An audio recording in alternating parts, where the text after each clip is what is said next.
مزون چمک دی واسه برابر ګرځا دې خلک د پته دی او تاسو کېږي دا په خبره بلې سنت او سنت مشر کوي جی جی باب الصلاة بين السواري في غير جماعة دیکھ مالک کلام کړو د تبې خو دې تفصیل برته وي د امام مالک سے پنځ باندې د دوستونو میانس کې ودریدل متقن مکروه دي امام د پاره مطلقاً سمانا ځان کوی کا امام د پاره ماموم د پاره مقتدی د پاره منفرد د پاره مطلقاً او امام احمد ابن حنبل مرسل مرګری دی ښا ما ترمذی کې دا دی چې امام مالک او امام احمد ابن حنبل دواړه یو بل سره مرګري دي اوس دې د کوم د فرق وایي امام احمد سے وایي چې امام له جایز دي منفرد او امام له جایز دي فضالت فرق شو یعنی مأمومین او مقتدیان له دواړو پنځ بین السواری په درېدل مکروه دي قیام بین السواری د مأمومین لپاره د دواړو پنځ مکروه دي صرف مالک سے وہی کہ ہر منفردی کے امامی کماموں میں ټول لپاره جائز دي مکروه دي او امام احمد ابن حنبل وی چې نه منفرد مدریدی شي امام مدریدی شي صح پنځه مقتدیان پنځه او زمون او د امام شافعی سے پنځه باندې متفق جائز مونږ او شافعی سے کې اختلاف نه کوم متفق جائز امام مدریدی شي منفرد مدریدی شي او صح مدریدی شي دوسرا پردیش ومن حدثنا موسى بن مالك قال حدثنا يوسف بن عبد الله رضي الله عنه قال حدثنا النبي صلى الله عليه وسلم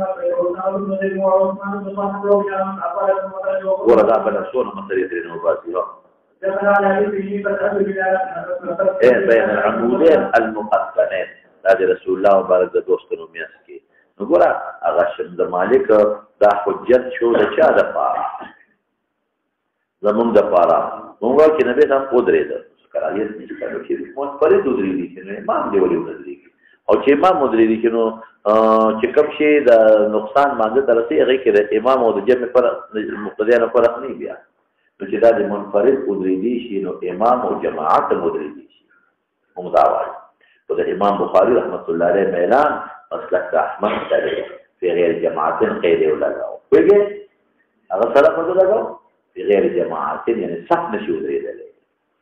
او چې غیر جماعتي لکه امام شو یا منفرد شو جماعت نه مراد صح یا ودرېږي دا نه احوال او هغه حدیث دی مستدل نشي په ترمذی کې چې كنا ما نتقي هذا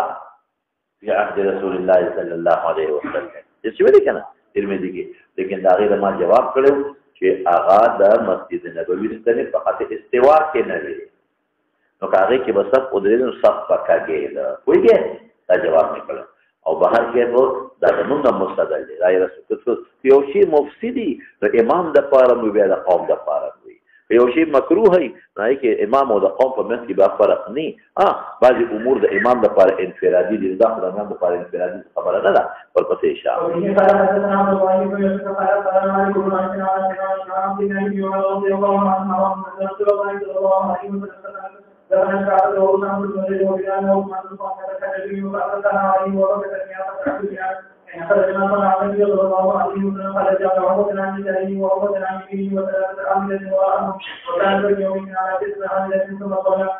او عمودين عن يمينه فقد دوستر تقول انه عمود يو طرف تشكل بالوقت دي تقول جاءت القدري دي كان عمودين ندوم يو لك ما ندي خو دو كسر يو دي اخوان نزيب لك بين الرجلين دا فيكتا بين العمودين او دائما كده خو مدوري دي اخوان فيكتا ويجي اغني زي استنى الاعتبار وكانه عمودا عن يمينه وعمودا عن يساره او كطول استنى الاعتبار وكانه عمودين عن يمينه يو عمود ثم مسائل توستر دا منفرد دي خلو باقي منفرد بيد جماعت نستنو منسكي منسكول شي او في قياس جماعت هم کو بل څه معلومي کی بیت الله کې د نماز کول بل سمانا د کعبه لپاره اغلاق مخکې تیر کړي ویلي جناب دې کو جانه بندول بل رسول الله مبارک عادیات اتباع اور ان کا روغ حدیث کې تیر شوا شابته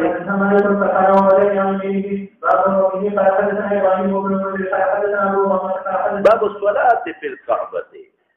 باب الصلاه في الكعبه فكعبه دن منصح حكم لري بس لږ ورته متوجه شي بیت الله کې دننه مونځ څه حکم دی کولی شي که نه شي کولی نو مولانا صاحب د امام مالک رحمت الله علیه په نسبت باندې او بالکل په کعبه کې دننه مونځ کول ممنوع دي امام مالک صاحب کې نفل هم نشي کولی او فرض هم نشي کولی او امام احمد ابن حنبل وی چې نه نفل کولی شي او فرض نشي کولی او زمون او د امام شافعي رحمت الله علیه په نسبت باندې نفل فرض دواړه کولی شي یاد به شي خبره د مالک صاحب په نسبت باندې بالمطلقاً مکروه دی د احمد په نسبت باندې نفل جایز دي او فرض مکروه دي او د امام شافعي صاحب او د امام صاحب په نسبت باندې دواړه جایز دي دلته هدايي ملاحظه شوی دی هدايه کې دا وایي يجوز الصلاه في الكعبه نفلها وفرضها خلاف للشافعي هغه پکې د امام شافعي رحمت الله علیه مخالف کړی دی حالانکه امام شافعي رحمت الله علیه په دې مسله کې مخالف نه دی دا غوي دلیل سره مولانا صاحب دا غوي یو دلیل خدا دی د قران حکیم کې الله فرمایي فول وجهك شطر المسجد الحرام او شطر هو دې سړي باري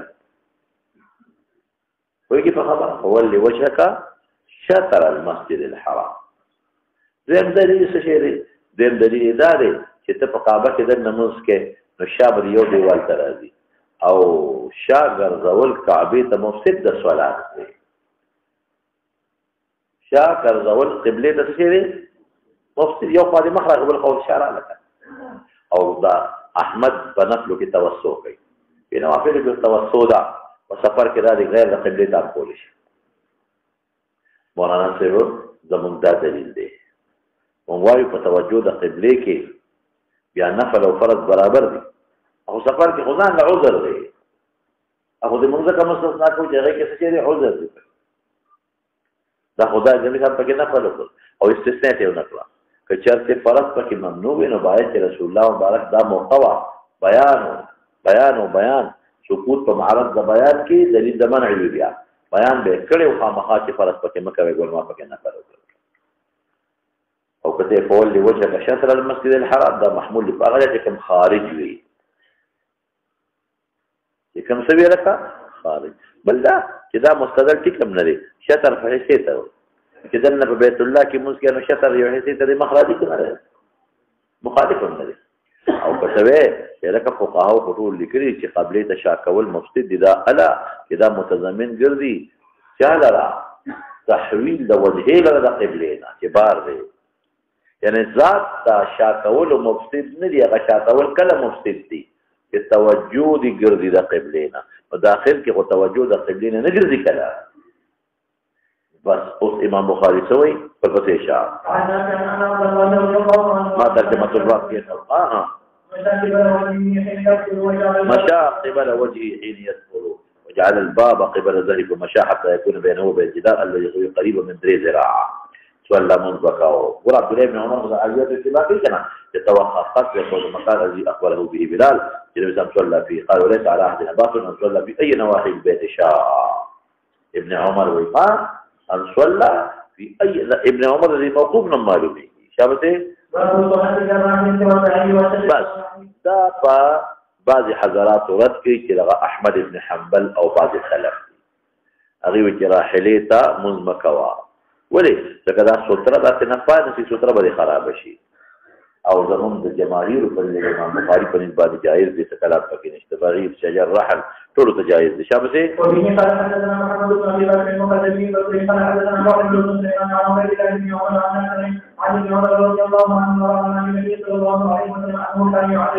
لنا به استدلال ولا شابه سي او کتابي برته او تخت دل بیا به استقول وياخذ الرحل هغه اجابه به راوغشتا برابر به راغی در یاد دی او یصلی الى اخرته اخره مرتوی مؤخره مرتوی مؤخره مرتوی مؤخره مرتوی مؤخره مرتوی او ستوي چې دا په اوخ کې دی او دا یو لرګي غوندي وغه ته ډډه وایي په دې اوخ باندې یو لرګي غوندي وشاته هغه ته ډډه وایي شابه اذران کدي او شابه ثاني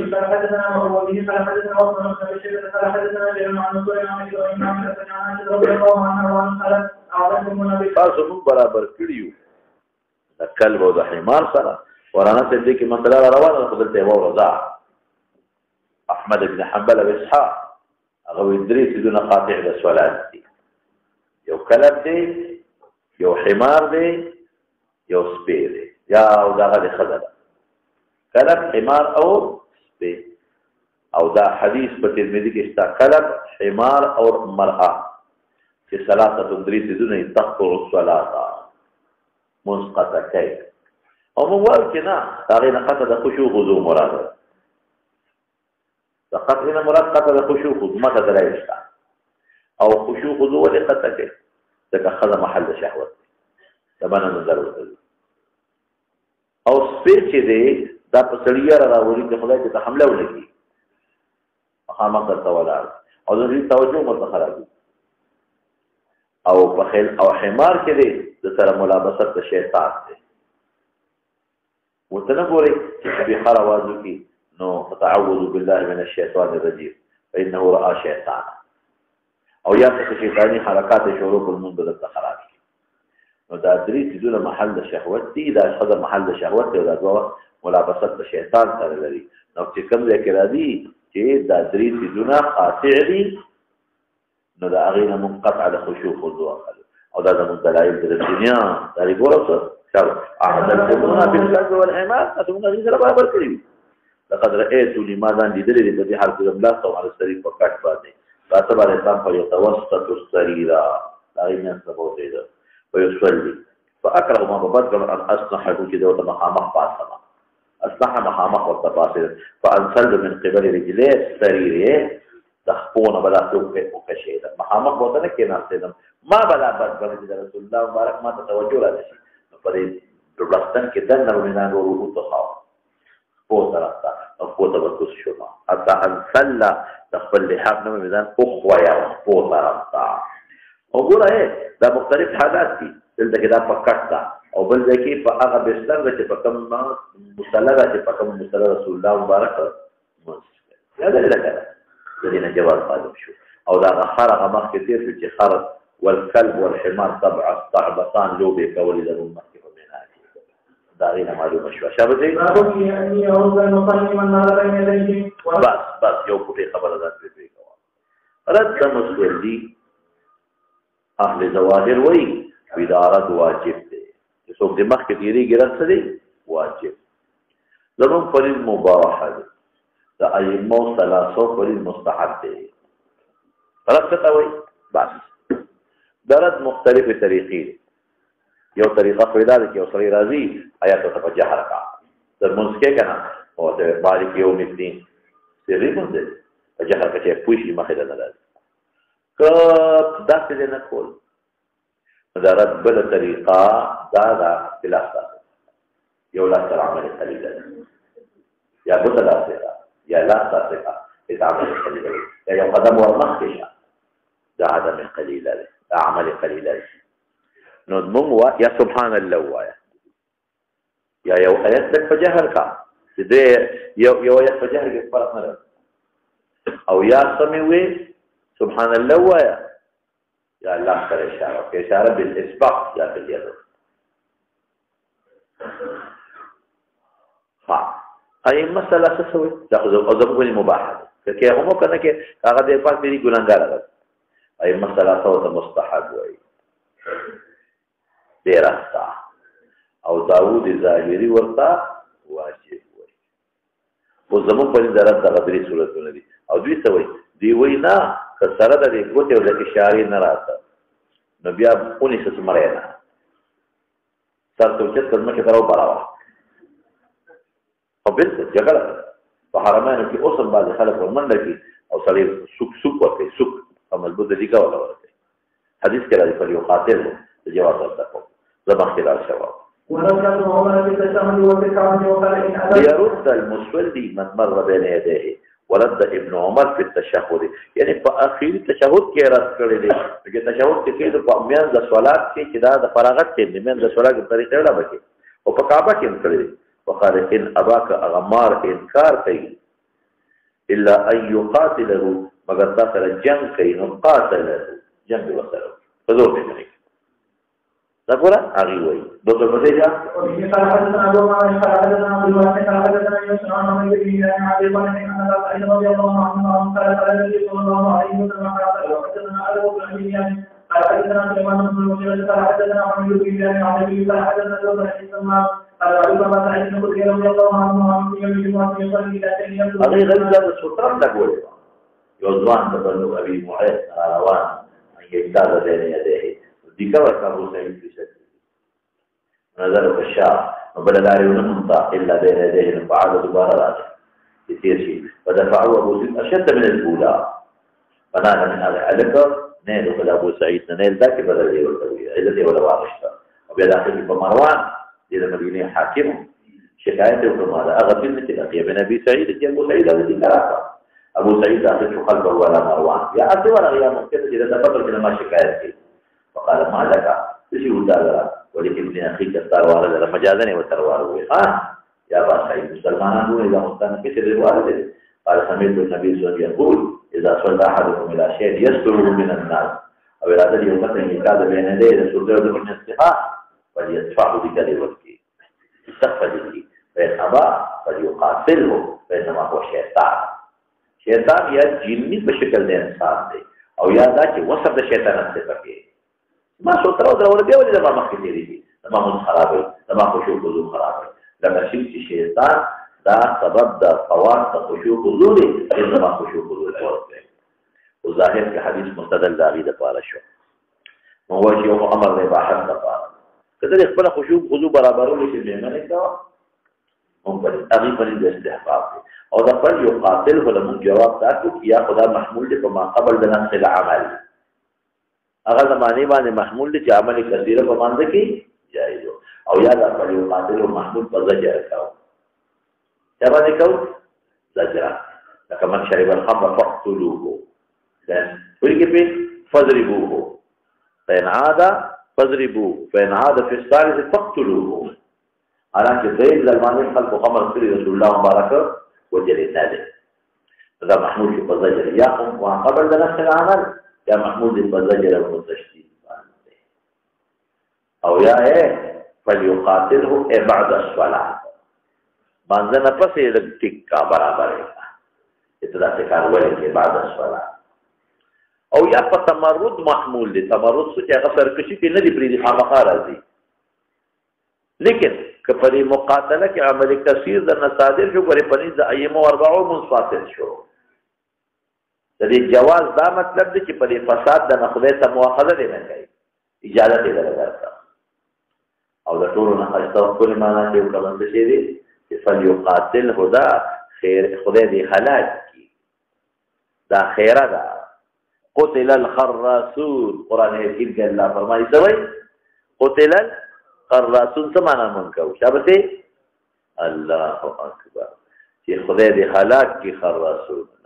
نو فليقاتله کی نسبت تا نه کوي د مسلطه فليقاتل الله تزن مفعول سوکته فاعل سوکته يقاتل ضمير مرفوع الله تعالی دې فليقاتله بانکار کنه خدای دې هلاک کله شیطان نو ما سو باندې وکړي یا محمول په هغه زمانہ چې عمل جایز وو یا محمول په چا باندې پر زجر او پر تشدید باندې تکشو او یا طریق میں سووی دلتا چې دا پخت صلات ندی سلورم میں سووی چې هغه تمرد کوي پینځم میں سووی چې دا خیره ده ها وګوره ما دوی غوري په دې ټول علما متفق دي چې کوم عمل کثیر پکې اصرار جګړه جوړه شو منصفات شو بیا ولې دې ته وایي چې دا خپل موږ یې بحث وکړ چې موږ جګړه جوړیږي ای په استحباب ده په منصفات دې دلو باندې ګناګاری کوي او فلیدفع معنا خو دې کدا او د دفع معنا بل د یو کار نه منې کولو تمویل کیږي منې کیږي دا منې کول یو طریقه ده سبحان الله بل طریقه ده چې موږ ورته جهري کې لمونږ بل سره اشاره باللسان یا باليد دا څه طریقه ده کنه زړه په دې اشاره دا چې باب وروړي کنه مخکې غوتا ته چې تو سره څه چلو کا او سوي هغه ته وایي چې نه پاسه مته رېګ ګناه دي ها ومن قال حدثنا عبد الله بن يوسف قال قال قال حدثنا ابو مولى عمر بن ابي بن علي بن سعيد بن عبد الله بن خالد رضي الله عنه ومن ارسله الى ابي بن ماذا سمع برسول الله صلى الله عليه وحق هغه چا کې تیریږي بین یدی المصلی سترې نه دی غاړه یا سترې دې څو تیریږي ابو جهيم وجه فرمایي رسول الله صلى الله عليه وسلم لو يعلم المار فعلم واحد هغه چا کې تیریږي بین یدی المصلی ماذا من الجسم عليه وتقولنا لا لكان ان يقف 40 خير له من ان يمر بين يديه دا ولا بهتر دی قال ابو الأزي قال 40 يوما او شهرا او سنه لیکن د ترمذی په روایت کې 100 سنتين دی 100 سنتين نو چې هغه کې سنه لري کې سنه ها اوس ته اشکال لري اذا د 40 نه مراد ما سنه واغښتا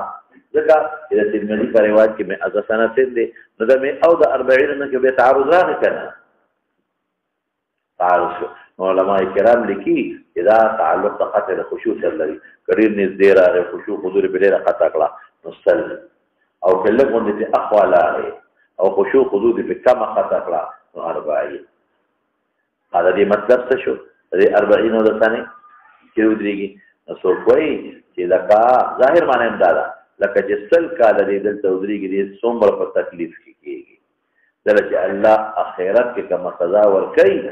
دا څه سزا به ورکړي چې په سلو کال یا 30 کال ودرېدو به دومره په تکلیف نشي لکه په هغه سزا چې زوره مو تکلیف کېږي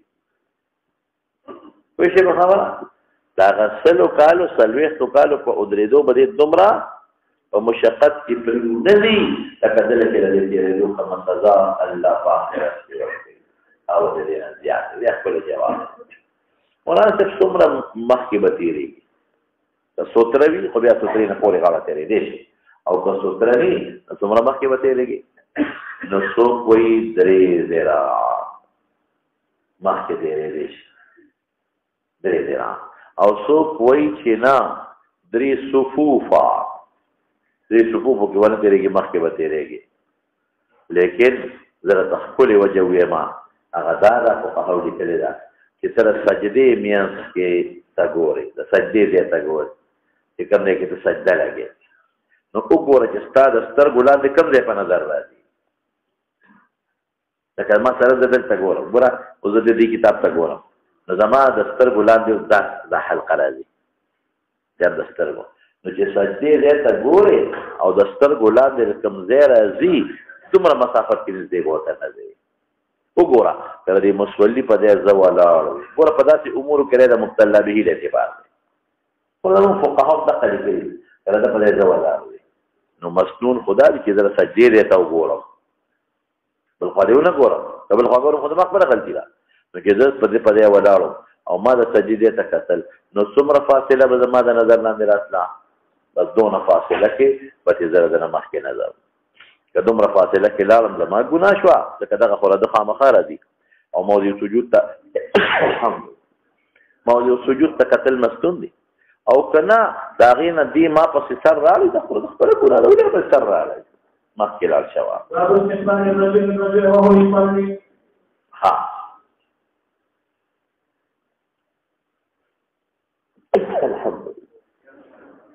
استقبال د رجل تا وهو يصلي مکروه دی ښه تنزیهي یو سړی مونځ کې تو ته مخامخ ګورې هغه توجه خرابېږي چې چې مرور ښه نه دی دام ښه نه دی شابته امام بخاري دا هغه چې اشتغال پرې راځي او چې اشتغال پرې فقط قال له مصابه ما بقاله ان الرجل لا يقطع صلاه الرجل خير ممت مكروه تنزيهي ويخام خاص توجه خرابي ها وبه قال حدثنا اسماعيل بن ابي قال قال علي بن مسلم عن عائشه بن عائشه رضي الله عنها وانه ذكر عندها ما نشر الصلاه فقال يفتح من يقول روايه كلب ما شابه كلام كده كلام شابه قال النبي صلى الله عليه وسلم يقول وانا ذكره ومن الشده وانه رجع على سبيل تقول الحاجه واكره على سبيله حتى الانتلال وعلى عائشه عن ابراهيم عن ابي عن دين دي معلومه اكره ان استقبله ذلك يقول استقبال ذات ما قد كان ما قد كان النبي عليه السلام لا تكتل ما ته هذا استقبال کو جائز دی راته نو چې استقبال څه جائز دی مولانا صاحب او په دې باندې قیاس سره جوړ کړي بیا عائشه صدیقه په دې قیاس چا کوي نه جایز ماته وایي مو وایو که عائشه استقبال کړی وي کنه هغه نه فقط بیا نبی رسول الله متویل چې خلل القبض هغه استقبال کړی نه دی عائشه اخو انصل من لحاف استقبال د کوم نه عائشه دا ستا مستدل نه دی مستدل به علاوه چې د استقبال کړی وي رسول الله مبارک په انکار نه وی کړی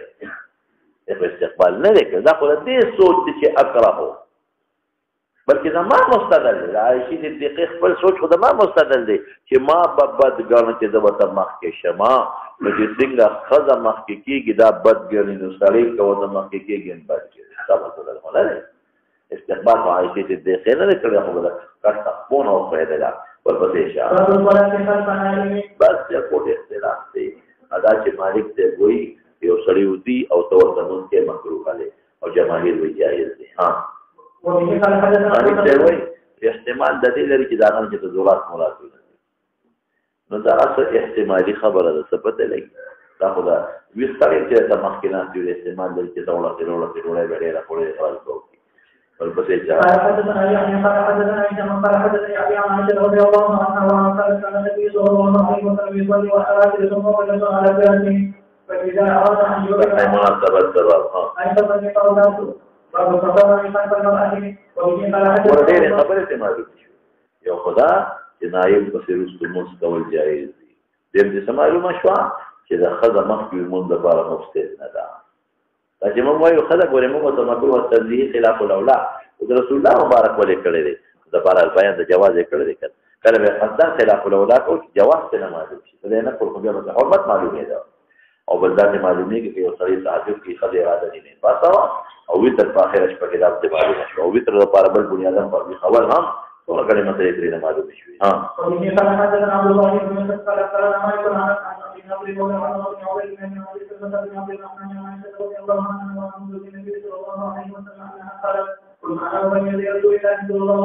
هغه جدا مسله وکټ کې جو دا جدا واقعا ها دا چې ولې کول دې وته مخامخ کولې مخامخ په بیوت چې له فيها مصابيح پکې نو چیرونه دې نه لري خبرې معلومه شوې یو خدای مسائل چې مخکې تیر شو تداو خلف المرأه او بلدا چې مستمر اې د نواقض د وضو نه لري دا ما الته دلیل ګرځولې کو تاسو یې دي شابه رب احمد او اسحاق باندې مثلا یو څه یو باقي زمنا نه د صراحه کوي ها حدثنا الأعمش قال حدثنا ابن عن أبو عن وحدثني مسلم عن عائشة رضي الله عنها ذكر عندها ما يقرأ الكلب والحمار والمرأة أو شاوي ذا غسيان فقال استفهمت من بحكم والكلاب والله فرأيت النبي صلى الله عليه وسلم يصلي وأنا على سبيل هو يمشي الذي مضجعه غجدا وقيدا جدا نعم فتدوني حاجة فأخذه أن أنت تقرأ إلى النبي صلى الله عليه وسلم فأحسن وبقوا يدن دخبوت ترفنا تقلت مولانا سكبا قال حدثنا أبو بن إبراهيم قال حدثنا يعقوب بن إبراهيم قال حدثنا ابن عباس بن جهل أنه سأل عنه عن إبراهيم يقوى عن شيء وقال لا يقوى عن شيء أكثر يعود الزبير عن عائشة رضي الله عنها وعن النبي صلى الله عليه وسلم قال لقد كان رسول الله صلى الله عليه وسلم يقوى في الوجه الذي وحكي لك وجدت بينه وبين الشجرة على جناح أهله فبجعل الجارية صغيرة غرض عجیب بابر وی چې جاریه پزان د پاسه اوچته کې مستمر اې د نوا د مفسد نه دی نو چې مخکې د خزا او مستمر اې قاطع نشو نو که مخکې د خزا پرتر نو څنګه وراځي شي دلالت النصر دی ازخه مستمر اې قاطع نه دی نو که مخکې د خزا ناس یا ولاري نو څنګه بقاتی شي ها وبه قال حدثنا ابو بكر بن مسعود قال اخبرنا ابن عامر بن عبد الله بن زبير عن عمرو بن سعيد عن ابي سعيد رضي الله عنه ان رسول الله صلى الله عليه وسلم كان يصلي وهو حامل امامه زينب بنت رسول الله صلى الله عليه وسلم زينب لورم او ابو العاص امامه بنت زينب او بنت ابو العاص ابن ابي ابن عبد الشخص اذا سجد وضعها اذا قام حملها كتب دا عمل كثيرا نري مولانا سے دوری چې بعض علماء و چې دا به رسول الله مبارک کې خودله بار کول نه دا بخبر ور پورې ورون خطا ورون پوښتنه بشو وتا اوس ما شومان چې څو په سجده پرې دی ورخي او چې نبی رسول الله په پاتې ده نو دا به تکوشوا چې پیغمبر علیه السلام په راضي دي منع کړی نه دي ځکه چې تعبیر په وضع او حمله سره کوئی نشي په خبره اب خپل اون خاتېدله ورسول الله مبارک پر راضي دي نو ذکر تعبیر په وضع او په حمل او دې جوابدار چې د پیغمبر مبارک طاقت تاسو ما ویلې دي په یو لاس عمل به او طاقت زیات او ګره ماشومه ده نو دا مو یو لاس باندې عمل قلیل دي کثیر ونه دي په نوافلو کې توسل وي ورپسې شاه امام بخاری ته بل باندې چې حائزه مخکې پرتین او قطع د صلات نه راولي نو غیر حائزه بس قطع د صلات راولي شابه قال حدثنا عمرو بن زرار قال حدثنا وسيم عن سلمان عن عبد الله بن شداد بن هذا قال اخبرني خالد بن خالد بن عمر بن حارث قال كان جاء حين نصلي النبي صلى الله عليه وسلم وقرأ عليه وعلى وبه قال حدثنا ابو نعمان قال حدثنا ابو واحد بن زياد قال حدثنا سليمان بن سليمان قال حدثنا عبد الله بن شداد بن هذا قال لم يكن يوم تقول كان النبي صلى الله عليه وسلم يصلي وعلى جده نائما اذا سجد اصابه ثوبه مع حائط وقلت زوج غمز د خذ قاطع نه دی نو کومه کې خذ ولاړ یا ناس دې نو څنګه مقاطع شي شابه دې حديث مختلف شابه ها حدثنا ابو بن قال حدثنا سلمة عن رضي الله عنها قالت كما عليكم من الكلب والحمار قد أيتم رسول الله صلى الله عليه وسلم يصلي وانا وقد جعل بينه وبين الشجرة فإذا أراد أن يغسل غمز رجليه فقبضهما لكن مست رسول الله مبارک خذله دلته سوي مست خذ نبی عليه السلام نو که خذ استا مسو کی نو قاطع نه دي نو که مخکې دې لري نو قاطع لکم دی نه شو مخه مثلا ده تطرح للمصلي شيئا من الاذان بس یو شی د اذان لکه فاطمه کې رسول الله مبارک الله نه غلري او خامخا مسو تر لذي ها وبه قال حدثنا احمد بن اسحاق الترمذي قال حدثنا عبد الله بن مسعود قال حدثنا اسماعيل عن ابي اسحاق عن ابي سليمان عن عبد الله رضي الله عنه قال ان رسول الله صلى الله عليه وسلم قال من صلى عند الكعبه وجمع قريش فيما مجالس قال قائل منهم على من هو الى هذه رياكات عليه السلام لمراد عياذا بالله شبه ايكم يقوم الى جذور الاسلام جذور مراد د خان او د بلاک ته د علالول زید خان الى بيت جذور الى دار جذور ال فلان شبه فيعمل الى فاتحه ودمها وسلام ولا ذلك قاشنا بنا او پیروان ټول پکې دي ها لري ارسو ها ثم يمكنه حتى اذا سجد وضعه بين كتفيه فقال اشارهم فلما سجد رسول الله صلى الله عليه وسلم وضعه بين كتفيه وثبت النبي صلى الله عليه وسلم ساجدا فقربوا حتى مال بعضهم على بعض من الضحك فانطلق الى فاطمه ووجه وليه ما هو التصغير دي ما شو ما تصغر نكيها فاخبرت النبي صلى الله عليه وسلم ساجدا حتى تقي مناسبات في خلال فاطمه وسلم ما سوق موزي خراب نشو امام بخاري وي نو کما کې دې تیر شي دنانه مسمون بکم نه خراب شي او په دې کې دې هر نه کوله ما شو ما نو څه غږ نه کوي قال اللهم عليك ببرد اللهم عليك ببرد اللهم عليك ببرد اللهم عليك بعبده ابو جهل والطبون دي وابو الحكم وي ابو الحكم وابو جهل وي ها وكيف كان الذي يعتبر الوليد بن عمر واميه بن خلف وركبه الوليد انا والافراط پر الزبر ها ثم تقوم الى السبيل سبيل الله ثم قال رسول الله صلى الله عليه وسلم واصحاب النبي اصحاب القريب پوری لعنت بس اوسنا لقد رحمتنا لروال لعنت بنادي بس مولانا او مولانا سے